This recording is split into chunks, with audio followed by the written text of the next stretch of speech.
प्रिय विद्यार्थियों, स्वागत आपका श्री श्याम स्कूल भादरा के यूट्यूब चैनल पर। देखिए, हम बात कर रहे हैं प्लस 2 ज्योग्राफी से संबंधित और इसके अंतर्गत बात कर रहे थे विश्व मानव अधिवास।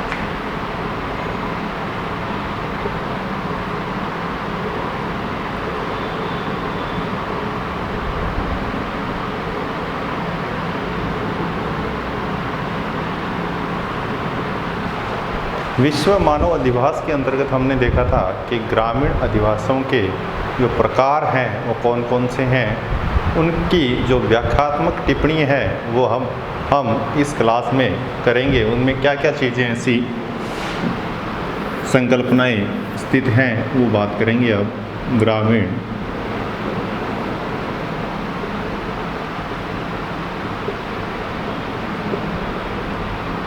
अधिवासों के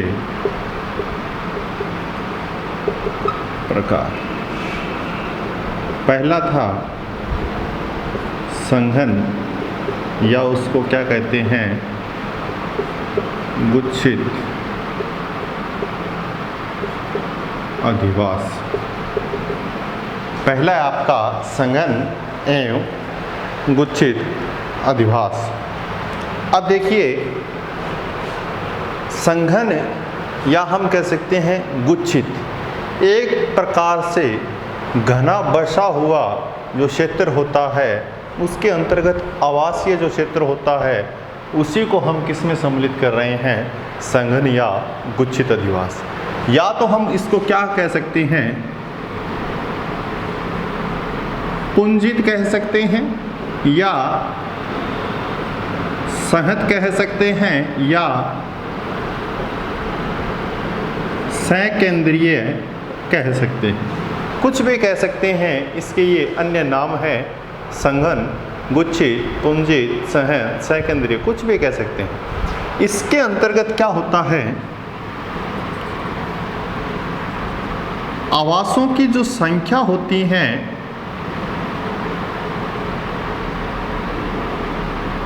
सभी आवासों की जो संख्या होती हैं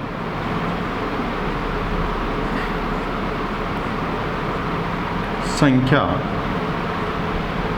बिल्कुल क्या होती हैं, पास पास होती हैं, जिसके कारण ये कैसा दिखाई देता है, संघन दिखाई देता है।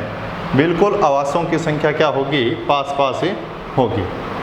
और ये जो अधिवास हैं संघन ग्रामीण अधिवास, ये कहाँ पर उत्पन्न होती हैं, कहाँ पर विकसित होते हैं, ये बात करें हम तो ये एक तो समतल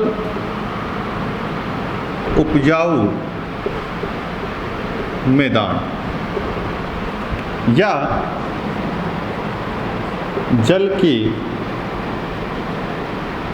पर्याप्त उपलब्धता हो, और तीसरा हम बात करते हैं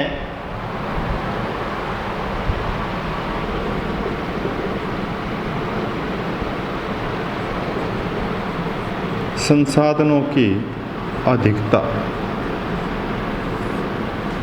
अब देखिए, या तो समतल मैदान होना चाहिए, या वहाँ पर उपजाऊ क्षेत्र होना चाहिए, या जल की पर्याप्त उपलब्धता होनी चाहिए, या किसी प्रकार से संसाधनों की पर्याप्तता होनी चाहिए या अधिकता होनी चाहिए।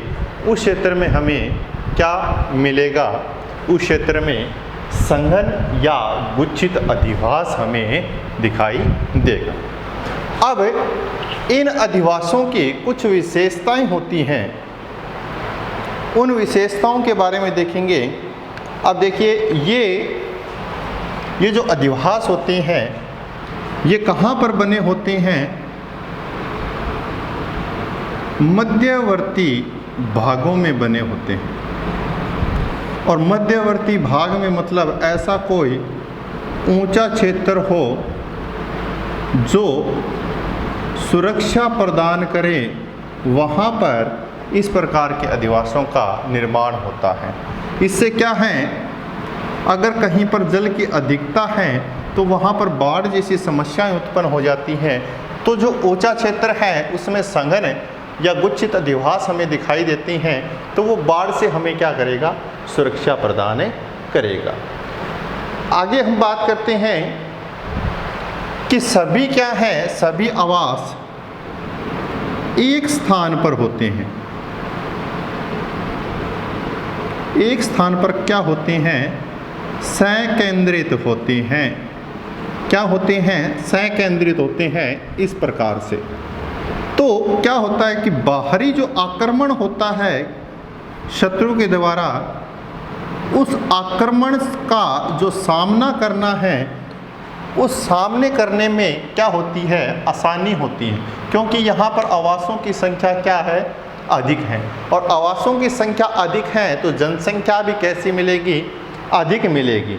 और इनके आवासों की जो संख्या होती है वो लगभग 40-50 से लेकर 100 से अधिक हो सकती हैं, 100 से अधिक हो सकती हैं। और संसाधनों के आधार पर देखें तो इनकी जनसंख्या 500, 1000 से अधिक हो सकती हैं। या तो 500 मिलेगी या 1000 मिलेगी या 1000 से अधिक भी मिल सकती है संघन अधिवासों के अंतर्गत जनसंख्या। और इनके अंतर्गत बहुत महत्वपूर्ण चीज़ ये होती हैं कि इन क्षेत्रों में, ग्रामीण की बात की थी हमने, तो सामाजिक प्रगाढ़ता जो है वो पाई जाती है इन ग्रामीण क्षेत्रों में। और इसके कारण क्या है, एक दूसरे के सुख और दुख में भागीदार होते हैं।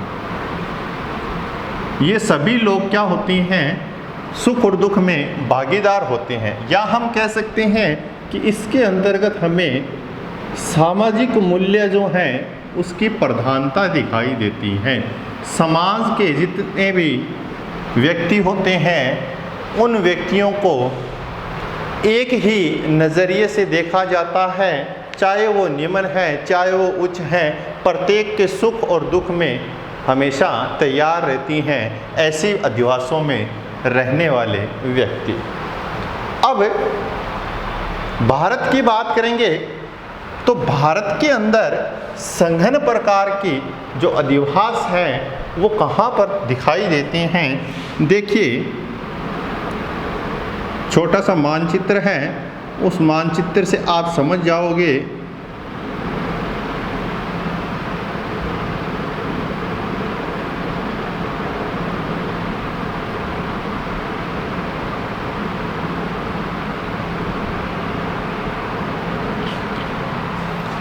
देखिए, एक तो ये जो मैदानी भाग है उत्तर का विशाल मैदान जिसको गंगा सतलज मैदान कहा जाता है, गंगा सतलज मैदान। फिर बात करते हैं हम, ये जो विंध्याचल हैं, विंध्यन पठारी जो क्षेत्र हैं वहाँ पर भी हमें दिखाई देता है। फिर हम इससे ऊपर के क्षेत्र में बात करते हैं तो यहाँ पर मालवा पठार हैं, वहाँ भी हमें ये संघन या गुच्छित अधिवास दिखाई देती हैं। राजस्थान में कुछ मैदानी भाग हैं, इस राजस्थान के मैदानी भाग में भी संघन अधिवास पाए जाते हैं। और फिर बात करेंगे इसी क्षेत्र में नर्मदा घाटी क्षेत्र है, नर्मदा घाटी क्षेत्र में भी संघन अधिवास दिखाई देते हैं। तो ये संघन या गुच्छित अधिवासों की अवधारणा हमने देख ली है। अब दूसरा जो हमारा प्रकार है उसकी बात करेंगे हम।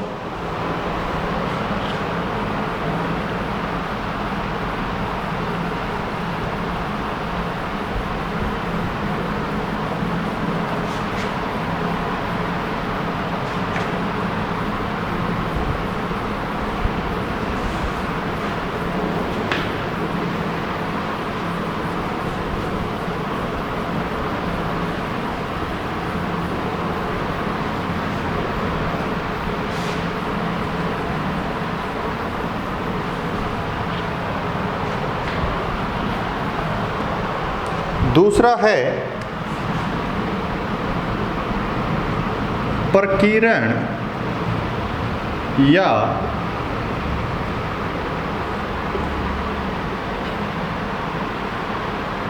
एकांकी अधिवास। प्रकीर्ण या एकांकी अधिवास ये क्या होते हैं? देखो, नाम से स्पष्ट हो रहा है एकांकी मतलब अलग ही एक या दो घर हमें दिखाई जो देते हैं एक विस्तृत भूभाग में, तो उसको हम प्रकीर्ण या एकांकी स्वरूप कहते हैं। अब देखिए, इस प्रकार के अधिवासों को या तो हम कहेंगे बिखरे हुए अधिवास या हम कहते हैं छितरे अधिवास, या तो हम उसको क्या बोलते हैं बिखरे अधिवास या उसको बोलते हैं छितरे अधिवास। और इन अधिवासों के अंतर्गत जो आवास होते हैं वो एक दूसरे से क्या होंगे, बिल्कुल दूर होंगे। क्या होगी इनके मध्य? दूरी होगी। दूरी क्या होगी? अधिक होगी। और जो कृषि भूमि होती हैं, इस कृषि भूमि को छोड़कर ये आवास बनाए जाते हैं। अब कृषि भूमि को छोड़कर आवास बनाने का तात्पर्य क्या है? देखिए, ये भूभाग है जिसके मध्यवर्ती भाग में एक ऐसा उच्च क्षेत्र है, वहाँ पर एक अधिवास का निर्माण हुआ। उसके बाद में इसके चारों ओर की जो भूमि है वो किसके लिए? कृषि के लिए। उसके बाद में एक दूसरा भूभाग है, इसके मध्य भी एक अधिवास का निर्माण है और इसके चारों ओर भी क्या है? कृषि क्षेत्र।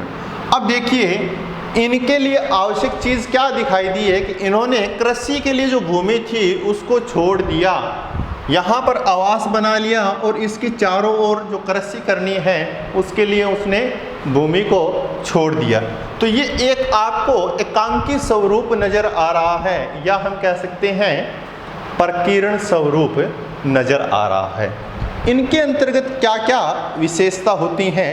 देखिए, हमने बात की कि इनके अंतर्गत आवासों की जो दूरी होती है वो ज़्यादा होती है। कृषि भूमि को क्या किया जाता है? छोड़कर बनाया जाता है।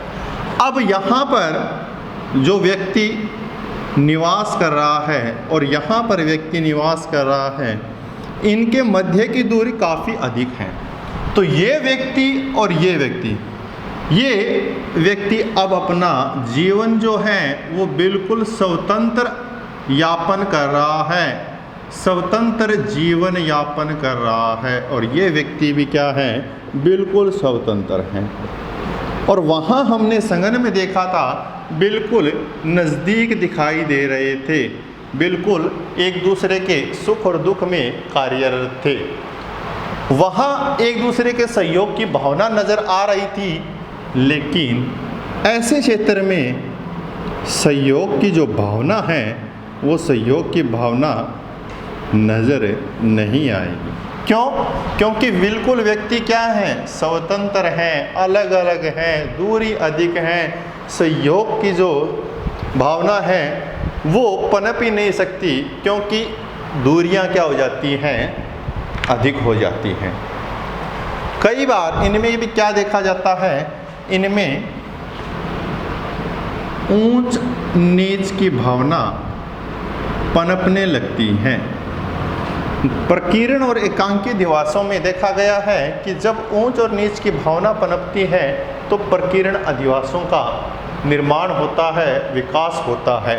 क्योंकि ये मान लो कोई व्यक्ति हैं, ए व्यक्ति हैं, ये बी व्यक्ति हैं। ए व्यक्ति अपने आप को क्या समझ रहा है? श्रेष्ठ समझ रहा है। और ये ए व्यक्ति बी को क्या समझ रहा है? हीन समझ रहा है, तुच्छ समझ रहा है। तो ये क्या करेगा? ए व्यक्ति अपने स्थान को छोड़कर दूसरे अन्य स्थान पर रहने लगेगा अगर इसके समीप रह रहा है।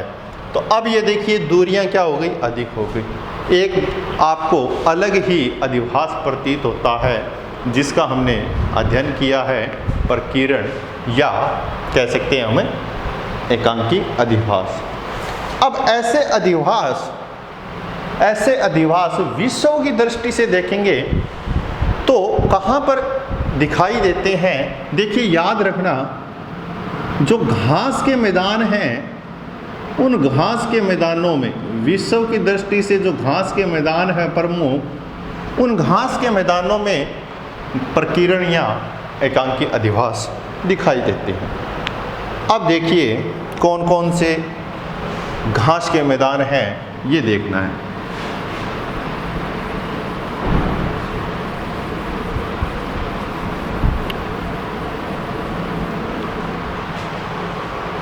संयुक्त राज्य अमेरिका की बात करते हैं हम,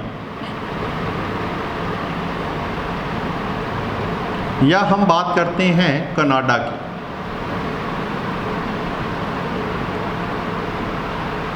तो यहां पर एक घास का क्षेत्र पाया जाता है जिसको क्या कहा जाता है? प्रेरी प्रदेश। कैसा प्रदेश है? न तो समतल है, न पठारी हैं, न पर्वतीय हैं। कैसा क्षेत्र है? घास का क्षेत्र है। किस प्रकार का क्षेत्र है? घास का क्षेत्र। अधिकतर कैसे क्या वनस्पति दिखाई देती हैं? घास की वनस्पति दिखाई देती हैं। वैसे ही हम बात करेंगे तो एशिया के अंतर्गत भी ऐसे ही घास के क्षेत्र हैं जिनको क्या बोला जाता है? स्टेपी क्षेत्र या प्रदेश। स्टेपी प्रदेश, इनके अंतर्गत क्या पाई जाती है? प्रकीर्ण या एकांकिक अधिवास। फिर हम बात करते हैं गंगा मैदान के क्षेत्र में। गंगा के क्षेत्र में बात करते हैं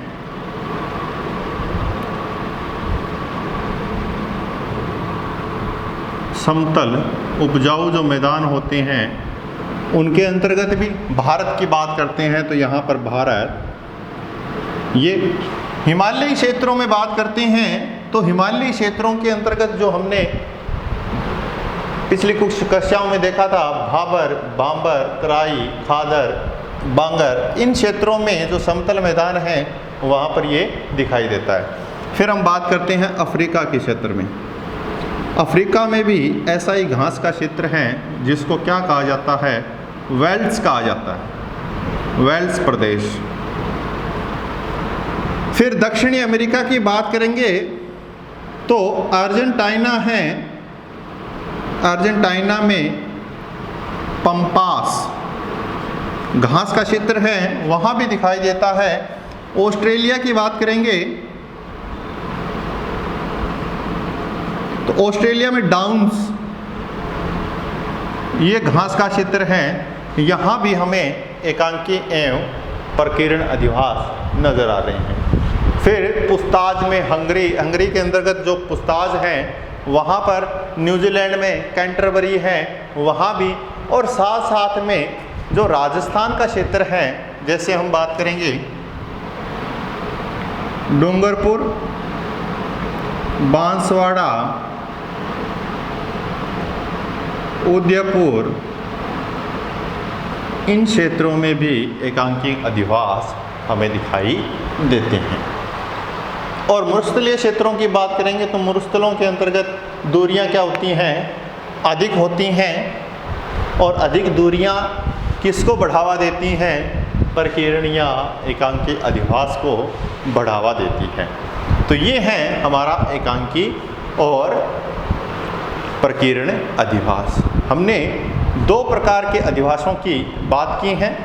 ग्रामीण अधिवासों में संघन या गुच्छित कह सकते हैं, दूसरा प्रकीर्ण या एकांकी कह सकते हैं। और दो जो लास्ट हैं हमारे मिश्रित, या हम कह सकते हैं कि जो मिक्स्ड सेटलमेंट हैं वो, और चौथा जो हमारा है पल्लीकृत, जो एक ढाणी के रूप में होता है। कहाँ कहाँ किस नाम से उसको संबोधित करते हैं, ये सारी की सारी चीज़ें हम नेक्स्ट क्लास में रखेंगे। तो ये जो चार प्रकार हैं आपके ग्रामीण अधिवास के, ये एक बड़ा क्वेश्चन बन जाता है इसलिए मैंने इसको डिस्क्राइब रूप में बताया है कि ताकि आपको अगर कंसेप्ट भी याद नहीं है तो ये जो फॉर्मूला है इस प्रकार से पॉइंट याद करने का ये कम से कम आपको याद हो जाए। बाकी हम नेक्स्ट क्लास में करेंगे। आशा करता हूँ कि आपको वीडियो अच्छा लगा होगा। Thank you very much.